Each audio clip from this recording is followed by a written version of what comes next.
Hi friends, welcome back. I am Vivek Singhal from tradingwithvivek.com। और मैं आपको आज की वीडियो स्टार्ट करने से पहले एक ट्वीट दिखाता हूं जहां मैंने मेंशन किया था that we should always be fearful when a stock trades far above the last lifetime high levels, and because this is where shares are offloaded to retailers by the big traders, so called operators। मतलब कि जब stock prices पिछले जो life time high बने थे, पिछली rally में जो लाइफ टाइम हाई बने थे उससे बहुत ज्यादा हाई चल रहे हों, तो वहां पर उन स्टॉक्स को बाय करने से पहले एक बार को फियर फील कर लेना चाहिए, कहीं हम किसी ट्रैप में तो नहीं फंस रहे हैं। क्योंकि यही वो लेवल्स होते हैं जहां पर बड़े ट्रेडर्स, जिनको हम ऑपरेटर्स कहते हैं, वो अपना माल निकालते हैं रिटेलर्स को। तो जब मैं इस तरह की बातें करता हूं तो कई बार क्या होता है विवेक भाई कि हमेशा ऐसा नहीं होता। इस तरह के जवाब आते हैं, और कई बार जवाब उन लोगों से भी आते हैं जो ऑफलाइन क्लासेस भी कर चुके हैं, ऑफलाइन बैच भी कर चुके हैं। तो वहाँ ऐसा लगता है कि शायद मीनिंग समझ में नहीं आया, और क्योंकि मीनिंग समझ में नहीं आया तो उस मीनिंग को समझाने का ही मेरा मकसद है यहाँ पर। क्योंकि सिखाना ही मकसद है, अगर सिखाना मकसद नहीं होता तो मैं फिर ये ट्वीट भी नहीं करता। तो यहाँ पर मीनिंग कभी भी ये नहीं होता स्टॉक मार्केट में कि जो भी बात बोली जाए वो 100% हो। सबसे पहले तो हमें इस बात का ख्याल होना चाहिए कि ये स्टॉक मार्केट है। अगर हम ये कहते हैं कि हमेशा ऐसा नहीं होता, तो आप 180 की स्पीड पर गाड़ी चलाओ और सामने वाला कहे कि थोड़ा सा ध्यान से चलाओ, कि 180 की स्पीड पर गाड़ी नहीं चलानी चाहिए, तो हम ये जवाब दे सकते हैं कि हमेशा एक्सीडेंट थोड़ी होता है 180 की स्पीड पे। तुम्हें नहीं पता क्या कि जो मैक्सिमम स्पीड का जो रिकॉर्ड है that is almost 500 kilometre per hour, और 600 मीन्स जो भी है, जो भी बुगाड़ी ने बनाया हुआ है। तो ऐसे ही हम ये कह सकते हैं कि भाई सड़क देख के क्रॉस किया करो, कि ऐसी कुछ आफत नहीं होती यार, सीधे निकल जाओ। तुम्हें नहीं पता कि मैं 4 बार निकला हुआ हूँ। तो स्टॉक मार्केट में जब हम इस तरह की बातें करते हैं तो वहां हमें कहीं ना कहीं एक नासमझी होती है, कि हम सबसे पहले तो इसी बात को नहीं समझ पाए कि स्टॉक मार्केट में कुछ भी श्योर नहीं है, स्टॉक मार्केट में कुछ भी 100% नहीं है। And not only in stock market, इस दुनिया में सिर्फ और सिर्फ एक ही चीज ऐसी है जो 100% सच है, उसको मृत्यु कहते हैं, उससे अलावा कुछ नहीं है। कि अगर श्री कृष्ण भी अवतार लेकर आएंगे, आज जन्माष्टमी है तो सबसे पहले आप सबको जन्माष्टमी की हार्दिक शुभकामनाएं। तो काफी लोग आज मनाएंगे, काफी लोग कल मनाएंगे, तो हम लोग कल मनाने वाले हैं टुमारो, इसलिए मैंने आपको शुभकामनाएं नहीं दी। जब श्री कृष्णा भी अवतार लेकर आए तो उनको भी इस पृथ्वी से जाना ही पड़ा। वो भी 125 या 130 ईयर्स के आसपास जीवित रहे, लेकिन उसके बाद वो गए इस दुनिया से। श्री राम भी आए, वो भी गए, माता सीता आई, वो भी गई। तो जितने भी यहाँ पर अवतार भगवान ने भी लिए उनको भी जाना पड़ा। तो सिर्फ एक ही सच है स्टॉक मार्केट का, बाकी कोई सच नहीं है। दूसरा सच एक हम कह सकते हैं कि जो इकोनॉमी ग्रोइंग इकोनॉमी है उनमें ओवरऑल स्टॉक मार्केट फाइनली ऊपर जाती है। जो अच्छी कंपनीज हैं वो फाइनली ऊपर जाती हैं, लेकिन उस चीज के यहाँ पर एक्सेप्शंस हैं। जब हम इस बात को कहते हैं ना कि हमेशा, जैसे मैं हमेशा कहता हूं कि इंडियन मार्केट यार ऊपर ही जाएगी, फाइनली ऊपर ही जाएगी, operator will take it higher no matter what, तो उसमें भी हम एक एक्सेप्शन दे सकते हैं। और ये जवाब आते भी हैं। विवेक भाई, जापान की तो नहीं गई ऊपर वापस से, जिम्बाब्वे तो खराब हो गया, बेकार हो गया, और वेनेजुएला भी खराब हो गया, बर्बाद हो गया, साउथ अफ्रीका भी कुछ अच्छा नहीं है, ब्राजील अच्छा नहीं है, मैक्सिको अच्छा नहीं है, या फिर जो यूरोप की कुछ कंट्रीज हैं वो भी बेकार हैं। तो जब भी हम बात करें, हमें इस सारी बातों में, स्टॉक मार्केट में कॉन्टेक्स्ट को समझना चाहिए कि किस संदर्भ में बात की गई है। हम ऐसा नहीं कह सकते जैसे हम कहने लगे कि यार 3 टाइम अच्छे से खाना खाना चाहिए, कि नहीं 3 टाइम तो बिल्कुल भी नहीं खाना चाहिए। हमने तो बहुत सारे लोगों को देखा है जिनकी तबीयत खराब रहती थी, जिनको बदहजमी रहती थी, उन्होंने 2 टाइम खाना शुरू किया और अभी वो बिल्कुल ठीक हो गए। तो 2 टाइम खाना चाहिए, लेकिन आप सभी लोग अगर 2 टाइम खाना शुरू करोगे, कुछ लोगों को 3 टाइम की जरूरत है। तो हमें हमेशा एक बात का ध्यान रखना है कि किस कॉन्टेक्स्ट में बात की गई है। जब भी कोई भी वीडियो आप देखो, उस वीडियो में हमेशा इस बात को समझने की कोशिश करो कि अभी माहौल क्या है, मार्केट क्या है, स्टॉक प्राइस क्या है, बिजनेस क्या है, उस संदर्भ में क्या है। स्टॉक मार्केट सर्टेनिटी का कोई यहाँ पर गेम नहीं है, बिजनेस नहीं है, ये प्रोबेबिलिटी का गेम है। इस बात को यहाँ समझने की जरूरत है। प्रोबेबिलिटी कैसे डिफाइन की जाएगी?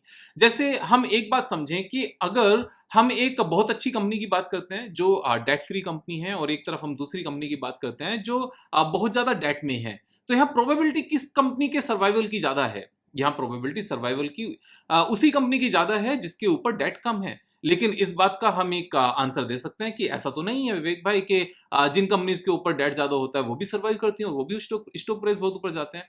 वो बात बिल्कुल ठीक है, वो भी ऊपर जाते हैं, लेकिन प्रोबेबिलिटी कितनी है? 90% केसेस में जिन कंपनीज की यहाँ पर जिन कंपनीज के ऊपर डेट कम है वो कंपनी ज्यादा अच्छे से सर्वाइव कर पाएंगी, उनकी प्रोबेबिलिटी सर्वाइवल की ज्यादा है, और जिन कंपनीज के ऊपर बहुत ज्यादा डेट है उनके सर्वाइवल की यहाँ पर जो प्रोबेबिलिटी है वो कम है।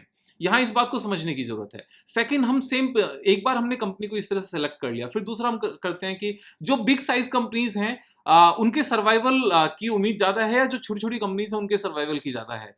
तो यहाँ सर्वाइव तो दोनों ही तरह की कंपनीज होती हैं, और बड़ी कंपनीज को भी फेल होते देखा है और छोटी कंपनीज को भी बढ़ते हुए देखा है। लेकिन अगर प्रोबेबिलिटी की बात करने लगे तो बड़ी कंपनी के सर्वाइवल की जो यहाँ पर उम्मीद है वो 90% है, और छोटी कंपनीज की शायद 90% नहीं है, शायद वो 50% रह जाएगी, उससे ज्यादा नहीं हो पाएगी। तो इन सब बातों को समझने की जरूरत है। फिर सेम पॉइंट हम ये कहते हैं कि जो B2C बिजनेस है, जो डायरेक्ट कंज्यूमर यहाँ पर कंज्यूम करता है, उन बिजनेस को जब समझना आसान है B2B के कंपैरिजन में, यानी कि बिजनेस टू बिजनेस, जैसे केमिकल सेक्टर है। अब कोई केमिकल बनाती है कंपनी लेदर कंपनी के लिए, यानी कि एक कंपनी है जो केमिकल मैन्युफैक्चरर है, लेकिन इस केमिकल को कौन यूज करता है? जो शू मेकर कंपनीज हैं वो यूज करती हैं। तो एज ए जनरल लेमैन, क्या मेरे लिए उस कंपनी के बिजनेस को समझ पाना उतना आसान है? उतना आसान नहीं है। लेकिन शूज के बिजनेस को समझ पाना आसान है, यस, उसको समझना आसान है, क्योंकि केमिकल को डायरेक्टली मैं यूज नहीं करता, लेकिन कंपनी यूज करती है जो शूज बनाती है, कोई भी इस तरह की कंपनी, और उस शूज को क्योंकि मैं डायरेक्ट कंज्यूम करता हूं तो मुझे उस प्रोडक्ट का ज्यादा अच्छे से पता है। तो यहाँ प्रोबेबिलिटी क्या है? बिजनेस को समझने की। अब ऐसा नहीं है कि जो B2B बिजनेस है उनको नहीं समझा जा सकता। अब जैसे TCS का बिजनेस है उसको समझा जा सकता है, आईटी कंपनी है, लेकिन ना बिजनेस टू बिजनेस है। कोई भी इंडिविजुअल डायरेक्टली उसको कंज्यूम नहीं करता। मींस परसेंटेज के बेस पर 99% तो दूसरी कंपनी ही TCS के कस्टमर्स होती हैं, यहाँ पर इंडिविजुअल्स नहीं होते, आम आदमी नहीं होता। तो एक्सेप्शन हमेशा रहेगा हर चीज में। यहाँ हमें क्या समझदारी दिखानी है कि उस बिजनेस को यहाँ पर पहले फिल्टर आउट किया जाए जिस बिजनेस को आप समझ सको। दूसरा, उसके बाद में उन कंपनीज को यहाँ पर फिल्टर आउट किया जाए जिनके सर्वाइवल की उम्मीद ज्यादा हो। किस बेस पर? एक तो मार्केट साइज के बेस पर कि सबसे बड़ी कंपनीज में से एक हो। दूसरा, यहाँ पर कंपनी के बैलेंस शीट के बेस पर, यानी कि उसके ऊपर डेट कितना है, वो कितना पैसा कमा पाता है। फिर प्रॉफिट एंड लॉस स्टेटमेंट की भाई कितना पैसा कमा पाता है। उसके बाद में ग्रोथ भी देखनी है कि आज तक ग्रोथ कर पाए हैं या नहीं कर पाए हैं, और आगे चल के ग्रोथ कर पाएंगे नहीं कर पाएंगे। और इन सब चीजों को फाइनल करने के बाद में फिर ये भी देखना होता है कि स्टॉक प्राइस लास्ट 200 डेज या 1 ईयर के कंपैरिजन में कितना ऊपर चल रहा है और कितना, या फिर कितना नीचे चल रहा है। यहाँ पर अगर बिजनेस अच्छा है, सुपर्ब है, साइज अच्छा है कंपनी का, उसके फाइनेंशियल्स अच्छे हैं, उसका P&L स्टेटमेंट अच्छा है, यानी कि बैलेंस शीट अच्छी है और P&L अच्छा है, और आगे चल के हम उसको समझ भी पा रहे हैं बिजनेस को कि ये कंज्यूमर ड्रिवन बिजनेस है, और क्योंकि इंडिया की GDP लगातार बढ़ रही है तो ये बिजनेस यहाँ से बढ़ेगा। उन सब चीज के बावजूद में अब हम यहाँ पर दो सिनेरियो लेते हैं। एक स्टॉक प्राइस जो लाइफ टाइम हाई से भी ऊपर चल रहा है, एक स्टॉक प्राइस जो लाइफ टाइम हाई से 20% नीचे है।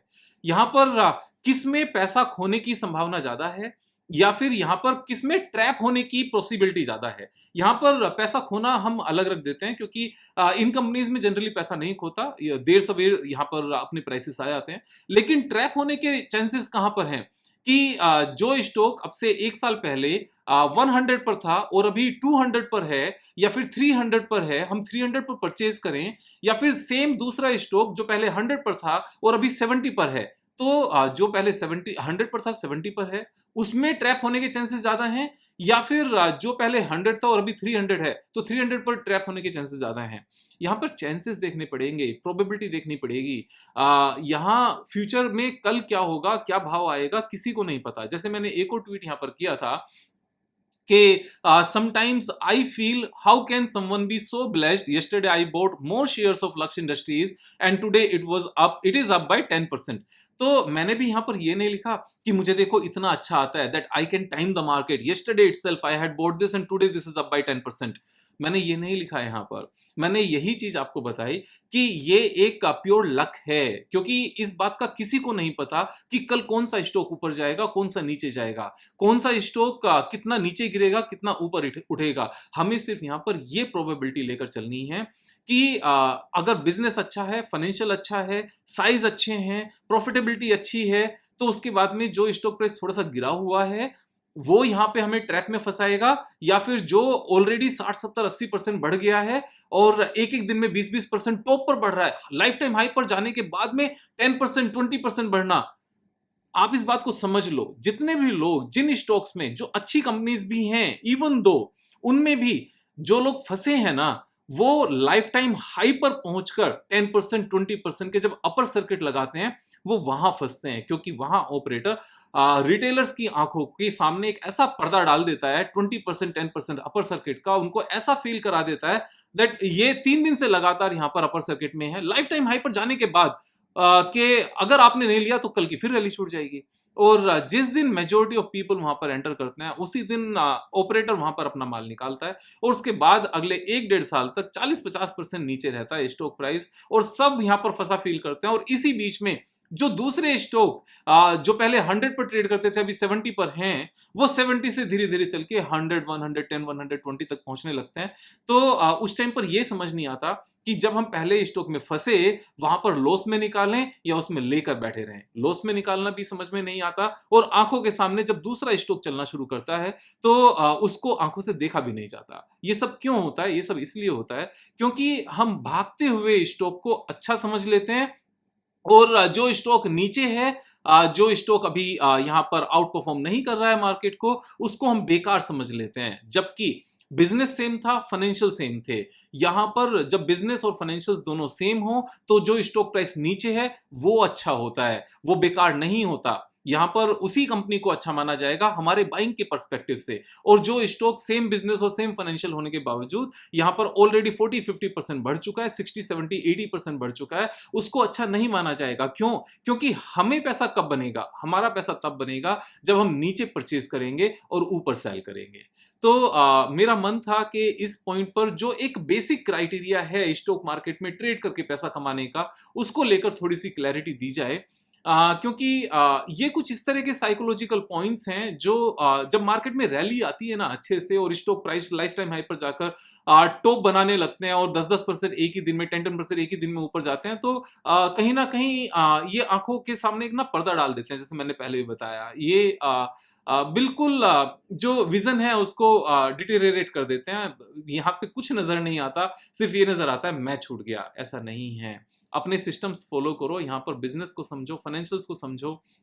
बिजनेस में ये चीज समझकर चलो कि ये बिजनेस फाइनली बढ़ेगा ही बढ़ेगा, प्रॉफिटेबिलिटी आएगी ही। क्यों? किस बेस पर? लास्ट 10 इयर्स का ट्रैक रिकॉर्ड देखो, इसका प्रोडक्ट क्या है, उस बात को समझने की कोशिश करो। इस बात को समझने की कोशिश करो आज की डेट में कितने लोग इस प्रोडक्ट को यूज करते हैं, और आने वाले टाइम में क्यों इस प्रोडक्ट का यूसेज ज्यादा होगा। जैसे मैंने कुछ टाइम पहले वीडियो बनाई थी एयर कंडीशनर्स को लेकर कि ये सारी air conditioner companies, manufacturing companies बहुत नीचे चल रही हैं, और बिना एसी के काम नहीं चलेगा, India is a hot country, तो ये सब ऊपर जाएंगे ही जाएंगे। अब वो सारे जब चलने शुरू हो गए, तब जब मैंने वीडियो बनाई समझ में नहीं आया, means there were question mark, a lot of question marks. लेकिन अभी सबको विश्वास आएगा। अभी सबको विश्वास क्यों आएगा? क्योंकि हर किसी को लगता है स्टॉक प्राइस ऊपर जा रहा है तो कंपनी अच्छी है, और स्टॉक प्राइस नीचे जा रहा है तो कंपनी बेकार है। एंड यहाँ पर आयरनी क्या है, जो बड़े बड़े फंड मैनेजर्स हैं ना, उनको भी इसी ट्रैप में मैंने फंसते हुए देखा है। आप खुद से एक बार जब मैं इस बात को कह रहा हूं तो बैक टेस्ट करके देखना। जो बड़े बड़े फंड मैनेजर्स हैं उनकी खुद की स्टेटमेंट्स आप निकाल कर देखना। जब स्टॉक प्राइस ऊपर जा रहा था तो वो कंपनी अच्छी थी, और नीचे स्टॉक प्राइस आ गया तो कंपनी बेकार हो गई। मैंने उसी टाइम पर वापस से वीडियोस बनाई, और अब उसके बाद 6 महीने बाद वे लोग तो निकल गए थे, मीन्स, और 6 महीने बाद सारे स्टॉक प्राइस वापस से ऊपर आ गए। तो ये एक ऐसा साइकोलॉजिकल इफेक्ट है कि जब तक आप बिजनेस के ऊपर कन्विक्शन नहीं रखोगे और उस बिजनेस में टॉप 2-3 कंपनीज के ऊपर ट्रेड नहीं करोगे, तब तक ये रिस्क हमेशा आपको फील होगा। तो समझदारी से काम करो। एक समझदार इन्वेस्टर हमारे भारतवर्ष को चाहिए, और यहाँ पर अगर हम एक समझदार इन्वेस्टर और ट्रेडर बनेंगे, तभी तो हम दूसरी कंट्रीज के लिए एफआईए बन पाएंगे। यहाँ पर महंगा खरीद के सस्ता बेचना ऐसे काम नहीं चलेगा। सस्ता खरीद के महंगा बेचने को ही यहाँ पर बिजनेस कहते हैं, और उसी से यहाँ पर पैसे बनते हैं। मैं अपना एक्सपीरियंस आपके सबके सामने शेयर करता रहूंगा। आपने वीडियोस को शेयर करना है दोस्तों के साथ, सब्सक्राइब करना है, सब्सक्राइब कराना है। कल फिर मिलेंगे एक नए वीडियो के साथ। तब तक जय हिंद, जय भारत।